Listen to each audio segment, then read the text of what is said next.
The year is 1987. The city of Las Vegas is the city of champions, tying the 1971 Bucks as the quickest expansion to champion franchise of all time across every major sport. Michael Jordan reigned supreme over the basketball world at 24 years old, averaging 36 points per game in the 4-0 sweep over the Washington Bullets, winning his first Finals MVP. In the first 2 years of Fortune basketball, Jordan's heliocentric style of basketball did not seem like a winning style of basketball. There was no doubt that Jordan was one of the best, if not the best, player on the planet, but the Fortune simply didn't have any success. In Jordan's rookie and sophomore campaigns, the Fortune went 60-104 under head coach Zach Battle. Expectations going into the season were low, and rumors began of Jordan wanting out. The Lakers-Celtics rematch seemed inevitable. However, the front office put together a string of beautiful decisions to swing Vegas into contention. They made multiple trades, dropping from the number 4 pick to the number 9 pick in the process, picking up more future assets in the process. Then, they picked up Del Curry, the guy that they wanted at number 4.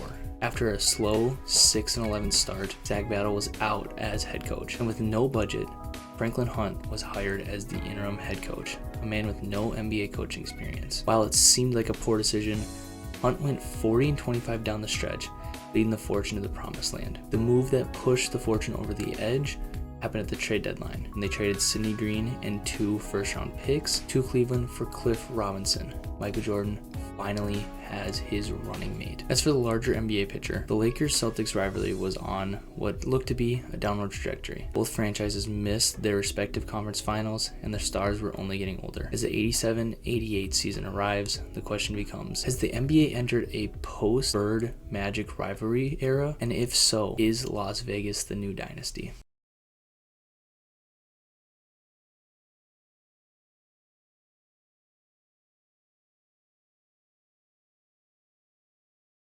So, we are the 6th seed, obviously a down year compared to the last 2 years. We are a little bit beat up. I am going to go to a 9-man rotation for the first round here, going up against Mark Price and the Spurs. Who else is on the squad? George Gervin's still there, Bernard King's there, Patrick Ewing is probably the guy who's running the show, and this is his team. So Patrick Ewing is here. This should be one I think we have the better team. We have the better depth. Obviously, Rafael Addison is starting, but Del Curry is going to come off the bench, give us some scoring. And so, first to 3, they take game 1. We split 1-1. They go up 2-1. I'm going to shorten the rotation right here. And back-to-back champs to first-round exit would change some things a little bit. I'm not going to lie. So here we go. Game 4, and we go home. Okay. That definitely changes some things. I'm going to go ahead and simulate the playoffs. All right, so I made the Lakers upset. Magic Johnson wins Finals MVP as the Lakers are back at the top of the basketball world. The Celtics did not even make the playoffs. So the Bird Magic rivalry is pretty much over. The Lakers are still just as good as ever. 98 overall Magic Johnson is the best player in the world. James Worthy at 28. I mean, these guys, I underestimated how old they are. They still have some good years behind them in this big 3. I think we can still beat them. I think we still have the better team, but this team is not as bad as we thought they were. We gave them Kurt Rambis, so Kurt Rambis has a 3-peat. I did not realize how we traded him to Los Angeles, so I mean, that is an interesting career path. Los Angeles doesn't protect you. You get drafted in an expansion draft and you get sent right back to the team that you were previously on. So, obviously, we are still 2-0 in the finals, but we're not going to be able to 3-peat. Yeah, we've only seen 3 different champions, the Lakers, Celtics, and the Fortune. So obviously, when you look at the 80s, we are one of the teams that's ran this decade. But, I mean, I don't know, it's good success for how long we've existed, but also this era of the Lakers is not necessarily over quite yet. This is still Magic Johnson's league. Michael Jordan's probably one of the top 5 players in the league, but he still hasn't won an MVP. He has his 2 Finals MVPs. He's proven he's a winner, but he's not an award winner yet. That'll be the big challenge moving forward. Obviously, 1989 marks the end of the career for Kareem Abdul-Jabbar, who finished his career out in Charlotte. Must have gone there for a big contract here in his last year at 42 years old.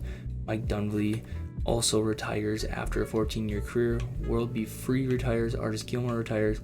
And ML Carr finally retires. He potentially, with 2 rings, I would say he's probably not getting his jersey retired here, but there is an off chance that number 30 is the first jersey retired by the Fortune. We will see in a second here. Kareem is in the Hall of Fame, obviously, no doubt. I would assume he's the all-time leading scorer in this as well. And Kareem gets his jersey retired by the Bucks and Lakers. We do not retire ML Carr's uniform. I mean, that makes sense. I personally wouldn't have done it. It's just, I don't know. He's been a legacy guy for us. So once again, expansion teams will chip away at our team. The Magic and the Timberwolves. The league is filling up very quickly as, once again, we got to deal with new teams. One team in each. I believe this might be where the division split into 3. I could be wrong, and I was wrong. We still only have the 2 divisions on each side, as we will stay in the Pacific. That makes sense as a team in the Southwest. And we actually don't even have our own first round pick. The Bulls have our first round pick at number 19, so things are not looking very good. Looks potentially like we may have sold our future for 2 rings. I mean, Michael Jordan's still young, so we should be okay. And when we look at protecting players, I actually am going to protect Steve Kerr over Sam Vincent. Sam Vincent regressed heavily this year. I think we move forward with Steve Kerr. It resets our timeline by 3 years, right? Because Sam Vincent is already 26. Steve Kerr, by the time he's 26, Johnny Moore's gonna be 34. There's a much higher chance that A, by 26, Steve Kerr can be our starting point guard, but B, by 34, Johnny Moore is more than likely regressing. So I'm actually going to let Sam Vincent stay unprotected, which means he's more than likely going to leave the Fortune. One of our very first draft picks, actually, he may have been the first, after our first mega offseason where we got Michael Jordan, Tim McCormick, who also is being left unprotected. We could lose our second ever pick as well as our third ever pick in Fortune history. That's just how it played out, but I think we need to protect Steve Kerr over Sam Vincent. So the Timberwolves are going to take Ennis Whitley. The Magic are going to take Warren Wells and already auto-generated guys, so I'm not sure. Sam Vincent is going to go to the Timberwolves. Okay, so we have lost our guy. Otis Birdsong goes to the Magic. Evan Edwards, who we almost drafted, go to the Magic. Pete Verhoeven gets drafted again in the expansion draft. Avery Johnson to the Magic. You guys get it. I'm going to sim through the rest of this, see if there's any other names that are worth noting. I think that's about it, but Pete Verhoeven has not survived a single expansion draft without getting drafted. We do in fact lose Sam Vincent. I knew that was going to be a very high risk that it happens, but is what it is. 1 year, 341. I don't know. I mean, it was a guy I thought about trading, but at the time he was still having a decent season, but he just regressed as the season went on. So I do think we do need to try and get into this draft. I see you have Glenn Rice at the top, Purvis Ellison, Tim Hardaway, Sean Kemp potentially is a guy that we can go get. I just don't know if we can get one of the top guys. We might be okay. We don't have any picks. Obviously, for the full picture of the story of this series, Tim Hardaway goes number 1. We'll go through the first 5 picks like we always do. Blazers take Sean Kemp at number 2. Glenn Rice goes to the Bullets at number 3. The Magic with their first ever pick take Purvis Ellison. And the Timberwolves with their first ever pick take Sean Elliott, number 5 overall. We'll sim out, see if there's any other notables. Fly D-Bag goes number 6. Stacey King goes number 10. Cliff Robinson goes number 11. There must be 2 Cliff Robinsons unless I'm mixing up names. I don't know. Here's the rest of the guys that going in the first round. And like I said, we have no first round picks. Am I tweaking? Okay, we also have Cliff Robinsons. So there must have been 2 Cliff Robinsons. I don't know. I don't know. This era, I don't know the role players that well. Or I guess not role players. I don't know the borderline stars, like the Jeff Teagues of today. I wouldn't know from back then. Obviously, we're going to bring back Marcelonis as well as Del Curry. I think Del Curry probably should just become a full-time starter. I don't know what the plan is moving forward, but Hellas Frank, I think every 2 years is worth giving the qualifying offer to.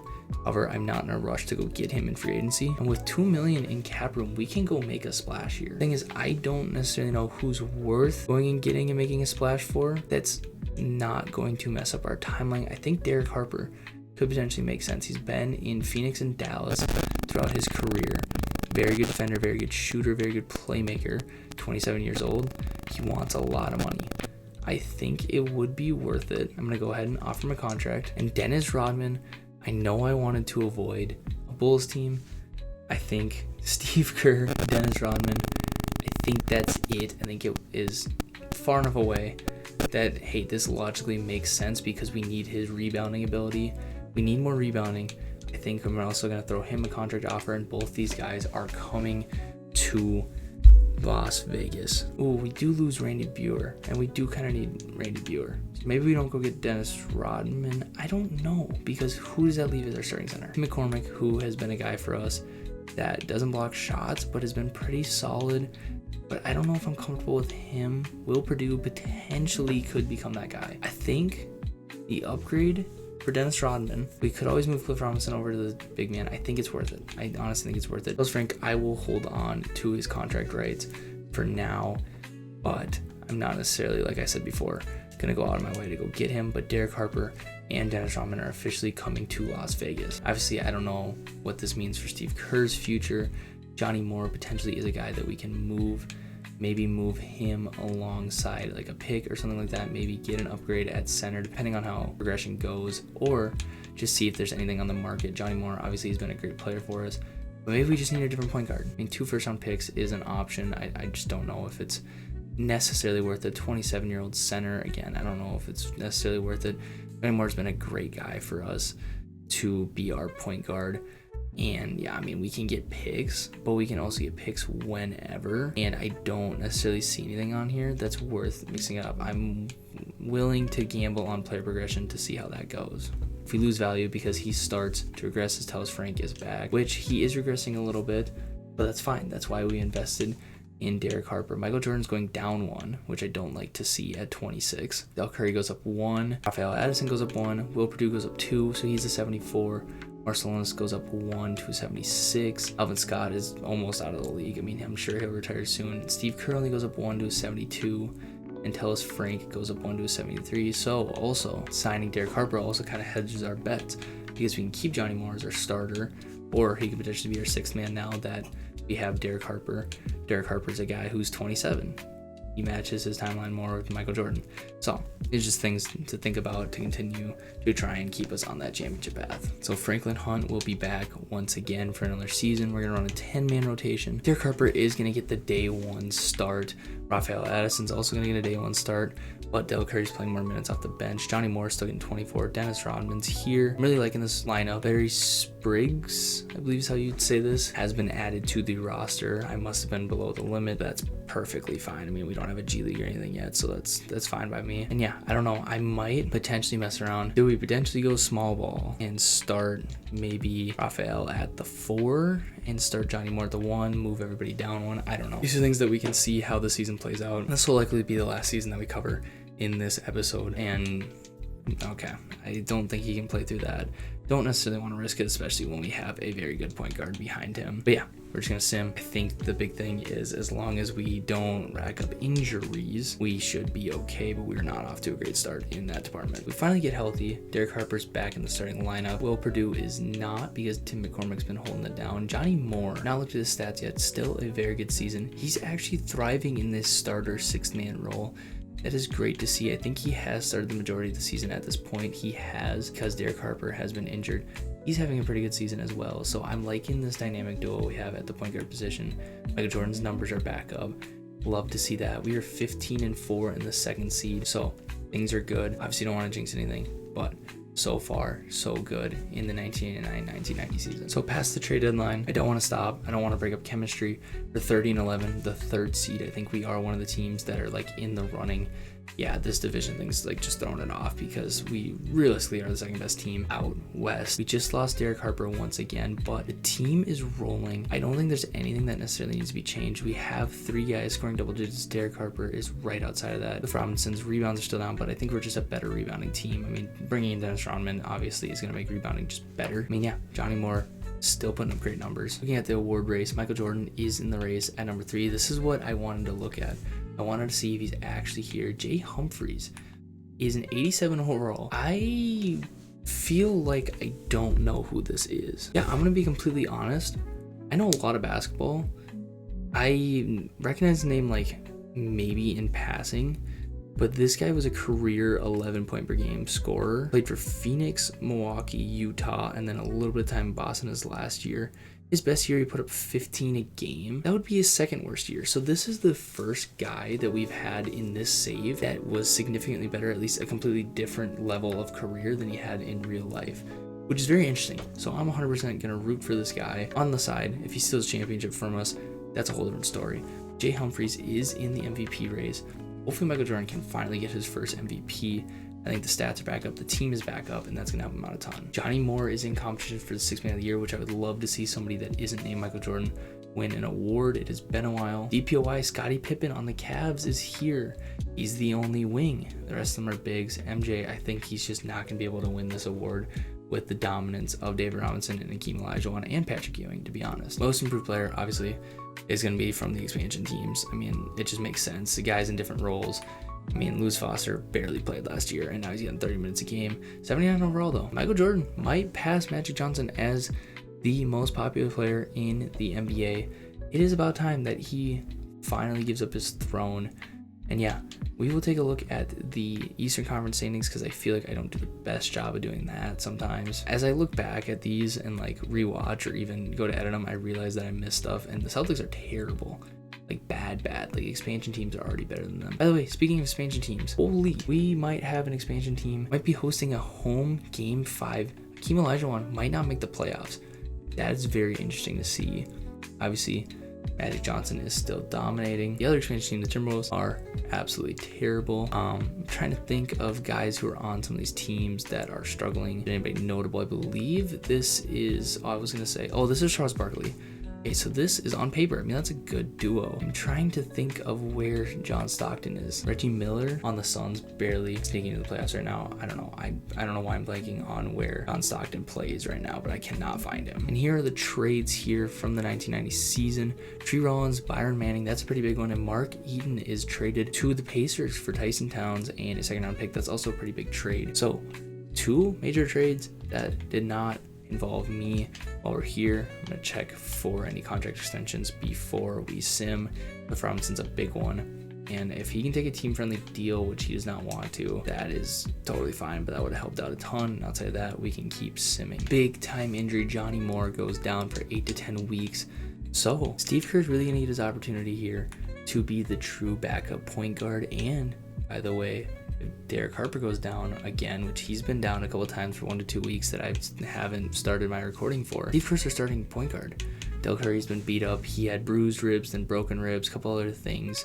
So he's probably missed 2 to 4 weeks over the last 2 months, but we're still holding strong as a 3 seed. We just can't catch up to the Lakers. I think I saw them. We do have them on the 3rd of March, so that's a big win for us to get. And outside of that, we just need to keep going. I'm going to keep this going. We lose the Lakers, and that is a little concerning because I feel like we're going to end up with a Fortune Lakers matchup at some point in the finals.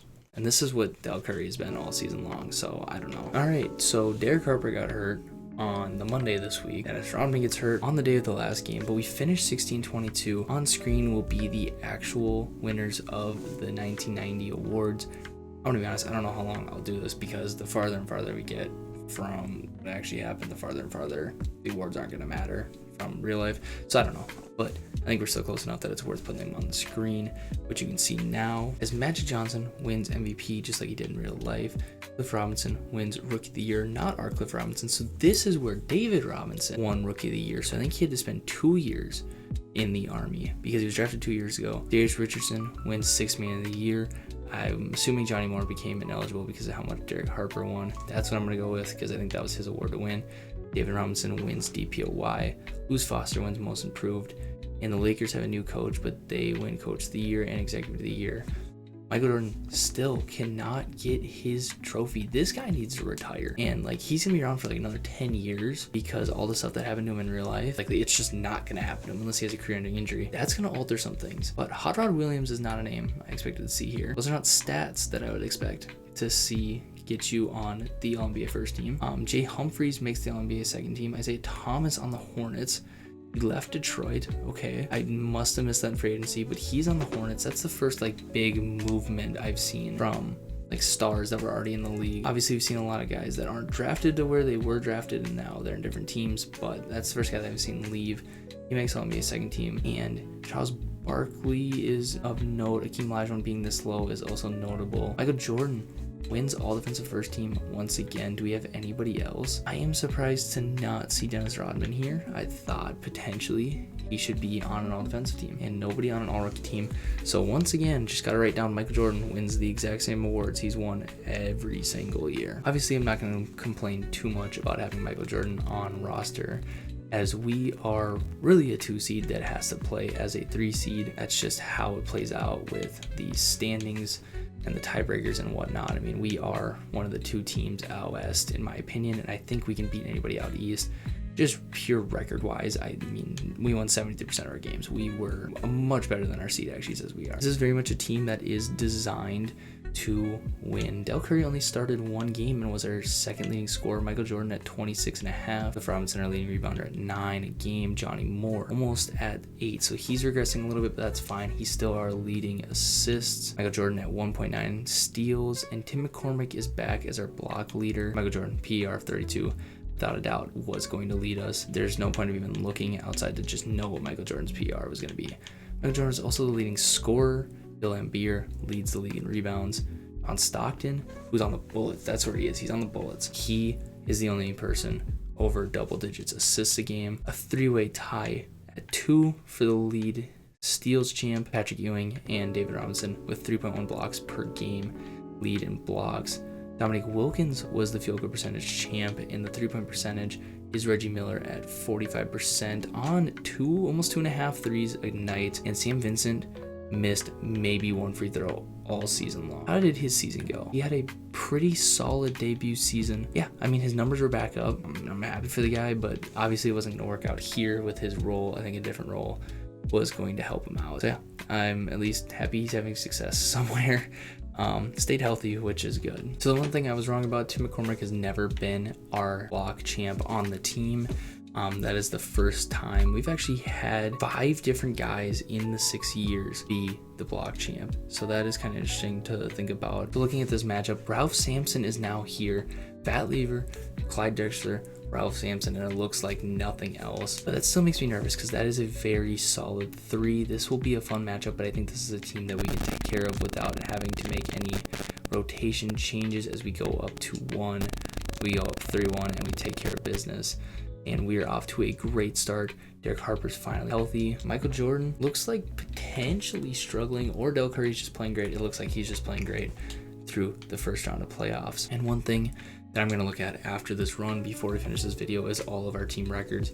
Since we're going to be wrapping up the 1980s here and getting into the 1990s, Derek Harper versus Ron Harper, Michael Jordan versus Joe Dumars. This is a solid team. I think I am good with my rotation though.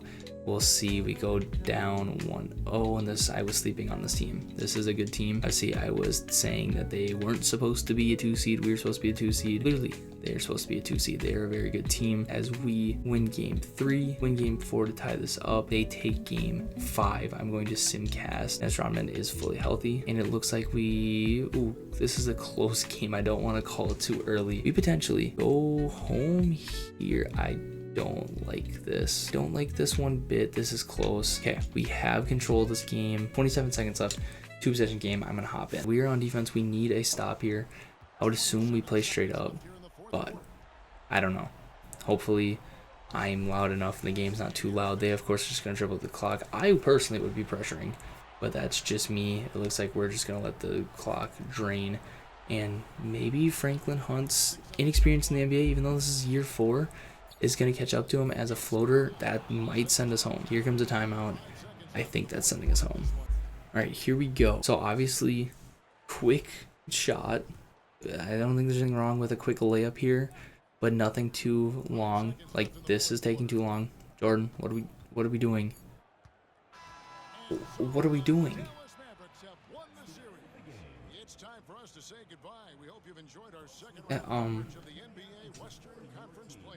Oh, okay. I don't know why we don't even attempt a shot there. That is a way to end our potential comeback tour. That is something. In the Lakers, I tried to claim their era was over and they shut us down and won 2 more. So clearly I talked too early. Magic Johnson wins another Finals MVP. Clearly I got too ambitious after we won 2. it is what it is. I still am confused why we didn't even take a last second shot, but whatever. Over here, we might as well look at our team records. Michael Jordan is going to dominate points. I would never expect anybody else to be here. Maybe a Del Curry 50 bomb exists out there, but it is just straight Michael Jordan so far. Same with field goals made. Del Curry, obviously, I assumed. I'm surprised 3 and 5 is what's up here. I would assume even in this era, at some point, you threw up like 12 and 6 went in, but I don't know. For 25 free throws in a game is ridiculous. Mark West and Cliff Robinson being here, those make sense. Mark West, obviously no longer on the team. And Johnny Moore, almost 20 assists in a game. And this is why I hesitate moving on from him as our point guard. He's just been great at his role his whole time here. Nymphius still has the record. Randy Brewer challenged him and tied him. But 4 games at 6, Tim McCormick had a 5-block game this year. Michael Jordan obviously steals. And this is what I expected our points to be. A random Del Curry and then a bunch of Michael Jordan, but we get it in steals. Minutes, obviously that makes sense. Turnovers, that also makes sense. Now looking at playoffs, a 61 bomb in the playoffs for Michael Jordan. The rest of them obviously in the 40s. Same with field goals made. 3-pointers made. Raphael Addison and Del Curry, 2 guys drafted in the same draft class. Nobody's ever made more than 2 threes in a game. That is interesting. Free throws those are just insane numbers. Cliff Robinson dominates the playoff rebounds. Will Purdue in his young career gets a 4th place bid. Johnny Moore has a 20 assist game in the playoffs. Michael Jordan on here with 15 assists. I feel like I do remember seeing that game. Could be completely making that up. I probably am. Michael Jordan obviously rises to the challenge of the playoffs because never saw him in assists, never saw him in blocks. He's here at number 2. Steals, obviously, we expect to see him. Johnny Moore is also here. Minutes, that also makes sense. Turnovers, that also makes sense. Looking at a total season, would expect nothing less. And yeah, this makes sense. I mean, Del Curry has been our 2nd leading scorer every year. And Michael Jordan obviously has been here for 6 years. Field goals made, same story. 3-pointers made. Del Curry is yet to make 1 a game, which I mean, that could make sense. I guess, I don't know. Looking around the league, I don't think there's anybody. 72 we saw this year for the Magic. So 90 from Brian Taylor. So it looks like there's not a lot of 3-point shooting anyways yet. Free throws made. Michael Jordan almost made 1,000 in a season. That is pretty wild. Cliff Robinson dominates. This is actually a pretty solid list of like who our big men have been. Sidney Green sneaks in, but I mean, this is like the who's who of Vegas, Fortune, rebounders, and big men. Same thing here with the assists. This is pretty much the who's who of who's been our point guards, plus of course Michael Jordan, Billy McKinney, Sam Vincent, Johnny Moore. Wouldn't be surprised to see Derek Harper at some point break in here with an 8 or 9, and that would pretty much be all our starting point guards that we've had. Blocks, same things, rebounds, pretty much the who's who of who's been our centers, except for Michael Jordan is all over this, which I love to see. Steals, this makes sense. There's no debate that Michael Jordan was going to be here. Same thing with minutes. Honestly, same thing with turnovers. Points per game, this is very interesting. The Cliff Robinson actually averaged more points per game than Del Curry, but Del Curry has been above him in the points. Field goal percentage has been just Michael Jordan. 3-point percentage has been Del Curry, who had a 45% field goal percentage 1 year. And then after that, so we have 1 shooter. Free throw percentage, he's found a lot of good free throw shooters. And then rebounds per game, yeah, I mean, same thing as just total rebounds in a season. Assists, same thing as before. Blocks per game. It's just a good number to look at, like when I have been mentioning who was close, who was 2nd, who was 3rd, just to see it on a list. Steals per game. Yeah, I mean, Johnny Moore's been great, and I never talk about him because Michael Jordan's always dominating the stat. Fouls is interesting. I don't think we've seen fouls yet. Sidney Green was a hack for a season. And obviously career hasn't been updating. I'm not sure if that's just an expansion thing, but that hasn't been updating yet. So that is where I'm going to leave this for now. Obviously we are up to 2 rings, 2-0 in the finals, but we're on a 2-year drought and we're on a decline, it seems like. Obviously the Lakers are absolutely back. The Celtics are gone. The Bird Magic rivalry is gone, but that doesn't mean Magic is gone as well.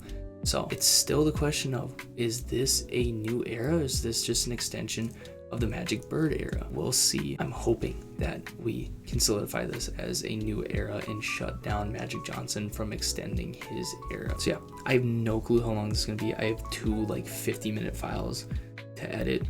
Luckily we got 3 seasons in, and I feel like I got good depth into all the stats. I know I missed stuff, and I'm working on trying to get everything every time, but I'm human. So yeah, other than that, hopefully I get this out to you guys soon. Hopefully I can get out hopefully I can get out episode 4 soon as well. Yeah, enjoyed. Like and subscribe before you go. And other than that, I'm out.